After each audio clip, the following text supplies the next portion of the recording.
Prime Speaker Zegana versus Atraxa Praetors Voice. Now the problem we've got here is that it's a one-lander, but if we rip into another land... I'm going to risk it. If we get into another land, it's actually a very, very good hand, so we've got a couple of draws to get into a land here. Alright, well the first draw into Mana Drain is not particularly helpful to us. So let's just throw out the breeding pool. And we have to keep our fingers crossed for a land next turn, otherwise we are not looking good. Keeping a one-lander is not something that anyone usually recommends. Did they just shock that in at the end of our turn? No, they didn't. It just didn't show it coming into play tapped because the client whipped through so quickly. Oh, Conjurer's Closet. Nope, not what we need. We will have to... let's get rid of Polukranos. Conjurer's Closet might get us back into the game. But we've got plenty of big creatures to draw into. And our opponent has a reanimating hand. Don't often see reanimate in an Atraxa deck, but they went after our own Polukranos. They didn't make a land though, which is noteworthy. We get into Rhystic Study, so let's just ditch the Conjurer's Closet after all. Hopefully our opponent continues to not draw into lands as well. Well, there's the Hinterland Harbour, so much for that. Whacking us for 5 with our own creature. We do not have an unsummon to get that back. And then it is a Mulldrifter, so our opponent goes straight up to 7 cards in hand again. We finally get into a land. Be nice to use that Wasteland on the Wooded Bastion, actually. We're probably seeing Atraxa next turn, and I think we are now too far behind to come back from it. Let's get down Tropical Island, and we will pass like that. Ideally, what would happen here is our opponent doesn't manage to make a land, and then we draw into a land next turn and we can drop the land and go in for Chromatic Lantern and hold up the mana drain. But that would entail our opponent being as unlucky as we've been this game. Well, they haven't Windmill Slammed into a land. Alright, going for a Demonic Tutor, hopefully just for a land. That would be a pretty anticlimactic Demonic Tutor. Nope, just deciding for Sol Ring instead. So they're still hopeful that they can get into a coloured source for their Atraxa. We didn't draw into a land. That's bad. I mean, we just have to hope that our opponent doesn't get into a coloured source next turn. It might be that they had the Sol Ring in hand, and they're just trying to fool us with Demonic Tutor. I mean, I think we just have to go in for Kodama's Reach here, because we are not getting any luck with our lands. We'll take one of each, I think. Forest in tapped. Hold up the Spell Pierce that we don't even run in this deck, I don't think. And there's that land. So it's going to be Atraxa this turn, I imagine. We are getting wailed on by our own Polukranos. Alright, a Spell Seeker. They can search for an instant or sorcery with CMC of 2. Oh, that's 2 or less, I think. CMC 2 or less. There's an Abrupt Decay. Can't be countered. Destroy something with CMC 3 or less. We finally get into a land, so let's... I think we have to bait that Abrupt Decay with a Rhystic Study. I'd rather the Chromatic Lantern stuck in play.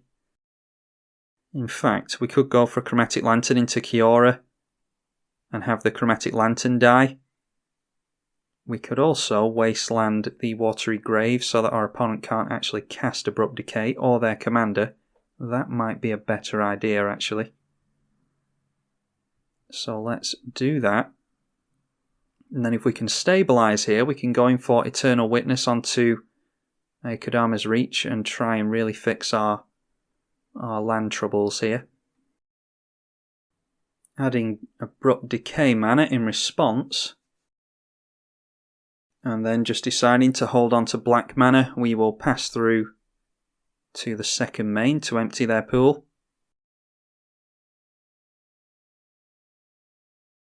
Then deciding to add Abzan, and they go for Eladamri's Call, so tutoring for a creature this time, and they might just be going for Sakura Tribe Elder so that they can get that black mana back.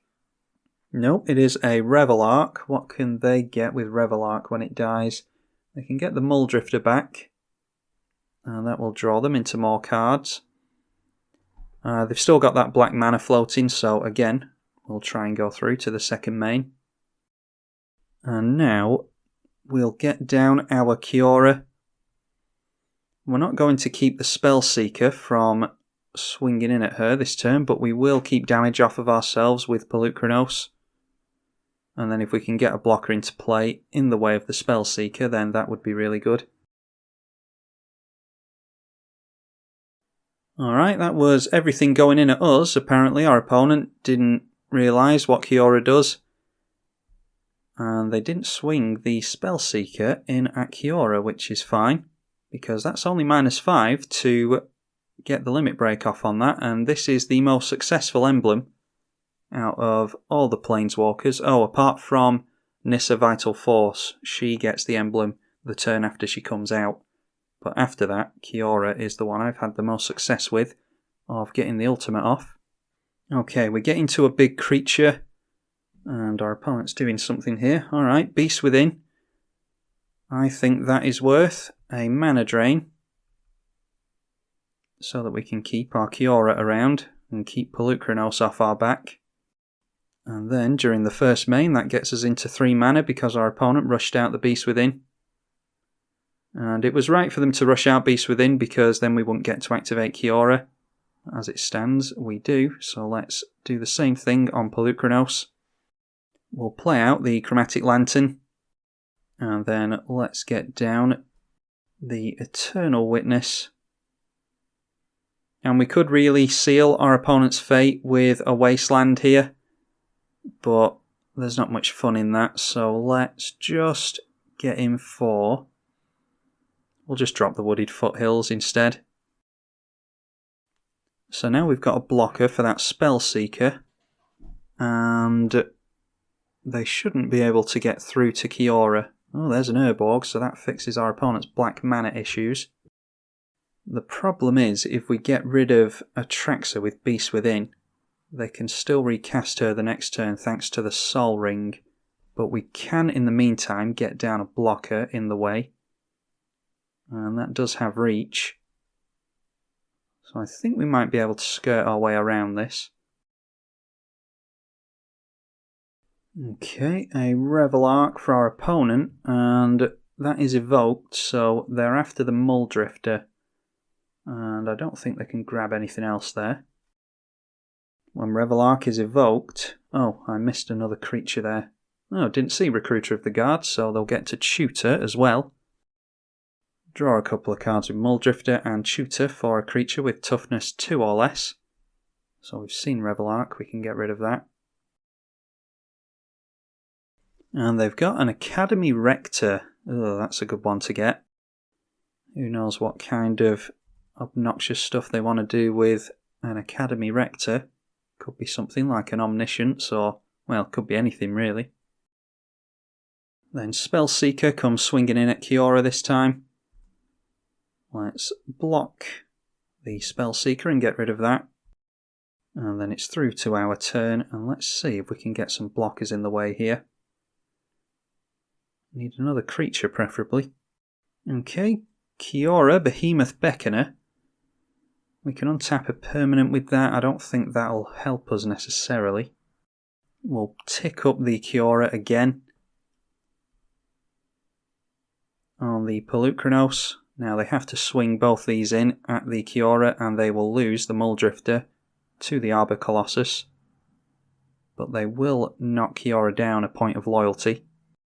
Oh, and actually I misspoke. If we cast the Kiora first, not only will we draw a card from Arbor Colossus, but we can untap a land to actually play Arbor Colossus, so That untap ability is in fact going to help us here. So we'll untap the Chromatic Lantern, play the Arbor Colossus. That will draw us a card with Kiora. We get into a forest, so finally hitting our lands here. And now we'll see if our opponent wants to push through with everything and get through on Kiora. Preferably like to keep the Arbor Colossus in play because we're probably going for Prime Speaker next turn. Noteworthy that they have the Abrupt Decay mana now thanks to Urborg and Overgrown Tomb, so they can get rid of Chromatic Lantern or Kiora. Probably aim that at the Kiora. Okay, Assassin's Trophy. Did not see an Assassin's Trophy coming, so we'll definitely go in for an island there. And now our opponent's got 3 damage on a Planeswalker of their choice. Probably all coming in at Kiora the Crashing Wave so that they can blow up the Behemoth Beckoner with the Abrupt Decay. But we've no idea what's in our opponent's hand, so it could be anything. And they've actually switched us off our Prime Speaker Zegana next turn now as well. Yep, all of that going in at the Kiora that's about to go off. Alright, Woodland Bellower is a very good draw for us. Looking like they were going for the Abrupt Decay during our turn. Yep, that gets rid of the Kiora Behemoth Beckoner, which keeps us off a card draw with Woodland Bellower. Do we want to use Beast Within on something? We could actually use it on the Muldrifter to keep a creature out of the air. So we won't kill off our own Kiora here. Okay, so first things first, we will plus on Polukranos. Then it's the Woodland Bellower, and we'll be able to get something straight out of our library into play here. Don't know if we've got any cheap reaches that we can go for though. We might just be on for Rexage onto the Sol Ring. Let's have a look. Yeah, we could go for Birds to block, but it would only block once. Rexage, Shaman of the Forgotten Ways. Dungrove Elder does not have reach. Yeah, we'll just go for the Rexage and get rid of that Sol Ring. And then I think we're holding on to Beast Within and we can shoot Muldrifter out of the sky if we want to, although I'd rather hold on to that for the Atraxa. Getting into some more white mana, which is good for our opponent in a Mystic Gate. And actually, now that I think about it, yeah, I was getting some tunnel vision, putting the Kiora ability on Polukranos. Definitely should have put it on Muldrifter, because we can block either of these things on the ground. So yeah, that's my mistake. Looks like our opponent is aiming at Atraxa mana though. Alright, well they've got an answer anyway, so it's Vindicate on Kiora, so we are just on for the Prime Speaker Zegana plan. They finally get rid of that Kiora. And a Cloudstone, ooh, Cloudstone Curio. Yeah, don't like that with a Muldrifter in play. Or a Recruiter of the Guard, in fact. How much mana have we got? 1, 2, 3, 4, 5, 6. So we can still go for Zegana and hold up the Beast Within next turn. So yeah, just so they don't have a beast to swing in at us. Alright, Bane of Progress fixes Cloudstone Curio anyway, although it doesn't do it at instant speed. We'll play Prime Speaker and we will draw 7 cards here. And what do we get into? Oh, there's a Cross and Grip as well, which is actually better. Yeah, so let's get down the tap land, fix our mana for next turn. Or fix our draw for next turn, I mean. Put the island on the bottom. And I think we are leaving it like that. We'll discard a couple of cards. And let's just hold back our creatures here. We're in too precarious a position to go swinging in like that.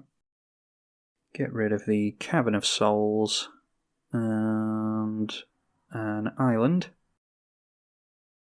Cultivate from our opponent. I'm surprised they're not getting down Atraxa just yet, but Oh, I don't think they've played a land, have they? So they could play a land here and go in for their commander, triggering the Cloudstone Curio. They can bounce a land here if they'd like, but I doubt they will. And there it is. They decide to play the swamp, so we can definitely see Atraxa here.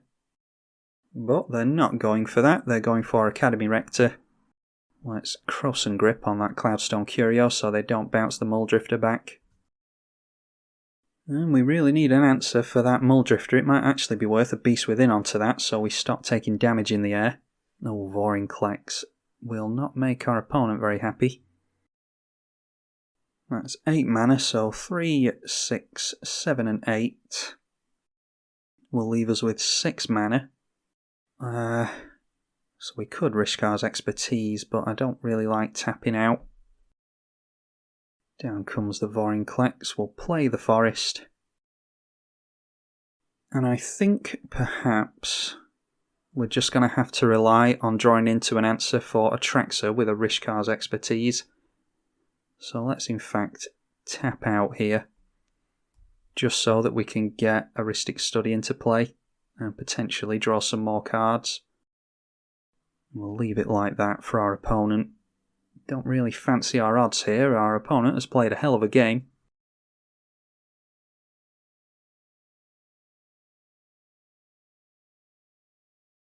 Our opponent carefully tapping mana for an Eternal Witness. Have they played a board wipe yet? I don't think so. They've got plenty of spot removal. They've got a tutor there as well. Problem is, they're going to have to tap mana with Vorinclex in play for all this. And they might not want to pay for the tax on Rhystic Study with a Vorinclex in play either. They do not, so we get to draw. Got our land for next turn now. They're going for Assassin's Trophy. So that's probably going on the Vorinclex so that they don't have to put too much mana to sleep with that. And that's exactly what they're doing. So we'll put the Vorinclex on the stack first, see if our opponent wants to pay into the study. They do not, so we've drawn 2 cards off of Rhystic Study for 3 mana, so that is already worth it.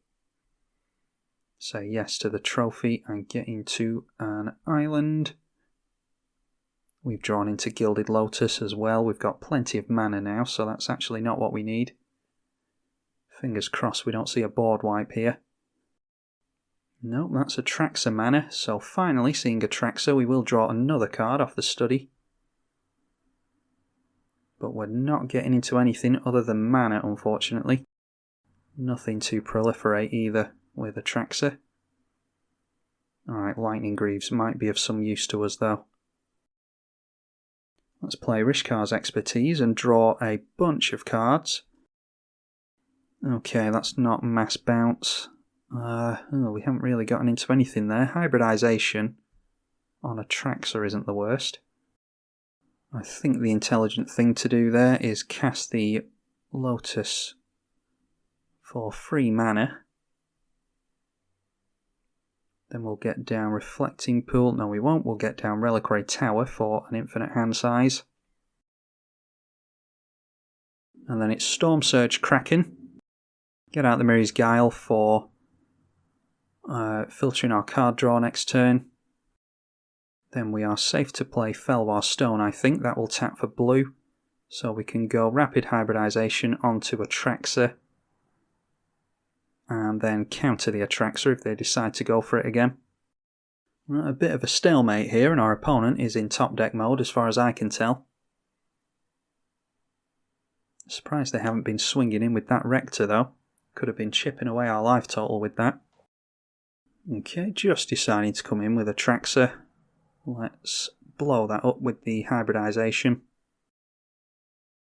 Only 4 mana available to our opponent because of the Vorinclex.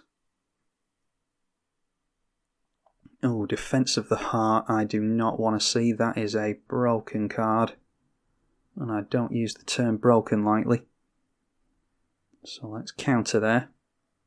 And then always yes and yield to the study. Got plenty of cards already from the study. But we need to draw into something other than mana, really. As he says that, he draws into a forest. But luckily, Miri's Guile should be able to filter our draws nicely. Primal Command, is that of any use? I think we could go for Consecrated Sphinx with Primal Command, so let's draw into that. What's the other mode on it? Non-creature permanent, gain 7 life. Shuffle graveyard. I don't think we need to shuffle the graveyard, although do we need to gain 7 life? Yeah, let's drop down the Primal Command either way. We'll go for gaining 7 life and searching for a creature. And then we've got Consecrated Sphinx. Let's drop a land. Play the Consecrated Sphinx. Might finally be getting somewhere now. Then we can go for the Signet, the Lightning Greaves as well. Put the Greaves onto the Sphinx. And get our first piece of combat damage on our opponent for this entire game. Now I'm going to hold up mana just in case we draw into some interaction with our opponent. Every time our opponent draws, we will draw 2. We, guess what, just get into more mana. So I would not be surprised if our opponent pulled it back here because we are not drawing into much of anything really. Deciding to pay for Rhystic Study this time, and they get a blocker in the way for that Consecrated Sphinx. They can also start putting a bunch of plus counters on things, which is not good if they get Atraxa down. Kind of means that they only have to activate this once for 6 mana, and then Atraxa will do the rest. Would you look at the top of that library? Mana, mana, and mana. We can get rid of one of our opponent's lands, that might hurt them, although they're pretty well fixed now.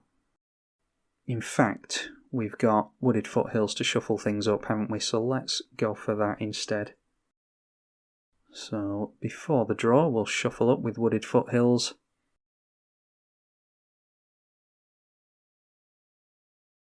Play the Forest and see what we draw into after that.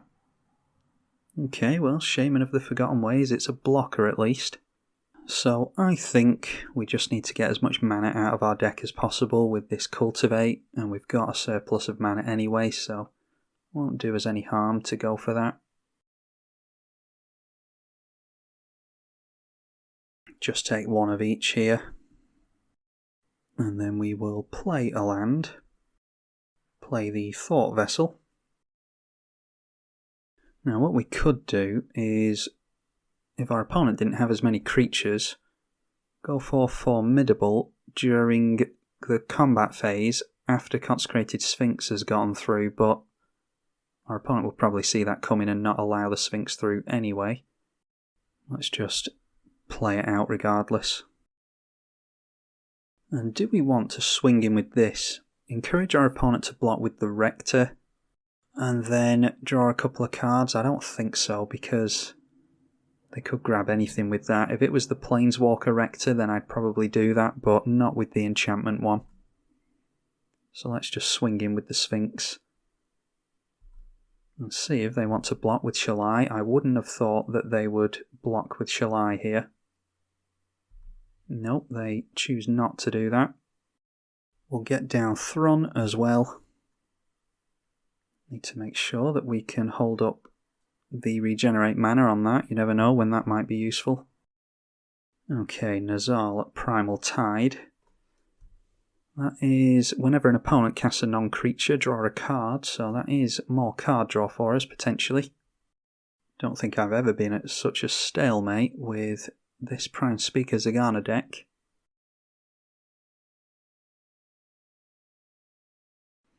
Okay, no attacks from our opponent. They might just be activating Shalai at the end of the turn. Wow, that Mana Crypt really wants to be played, doesn't it? Let's... Yeah, we'll have to... I can't believe how much mana we're drawing into this game. Let's draw into the 3 visits. We can shuffle up without losing any life then. Play the 3 visits. Then let's drop Nazal Primal Tide. And we'll not play any forests so that we can discard 3 cards to flicker the Nazal. And this way we'll draw a card if our opponent decides to wipe the board as well. Now I imagine Shalai's getting activated for 6 mana and putting a plus counter on each creature, but our opponent isn't going to be able to kill the Sphinx anyway, so we'll just force the issue. And they couldn't wait to tap the mana. Plus counter on each creature. They can just block the Consecrated Sphinx and nothing dies. So that drags the stalemate out even longer. Oh, Cyclonic Rift is finally the card we need to draw this game to a close, I think. Paying for the Rhystic Study because they do not need to hold up mana for anything else, seemingly. I think they can cast Atraxa again here, because Atraxa's only been out once, if my memory recalls that correctly. And they've had 1 card in their hand for an absolute age now, so I'm just wondering if they're trying to hold up some kind of counter magic. We'll soon find out.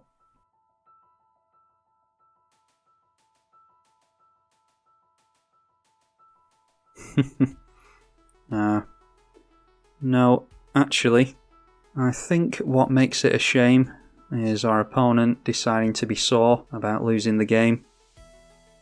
I'll just say GG to my opponent and not rub the salt in any further. What will we have drawn into there? Oh, we get our Pelucranos back. Oh look, more mana is what we would have drawn into. Probably just would have gone for the Biorhythm on the Shaman of the Forgotten Ways to knock our opponent's life total down to 0.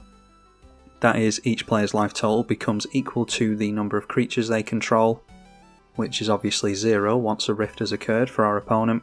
So apologies to all of you for using easy mode.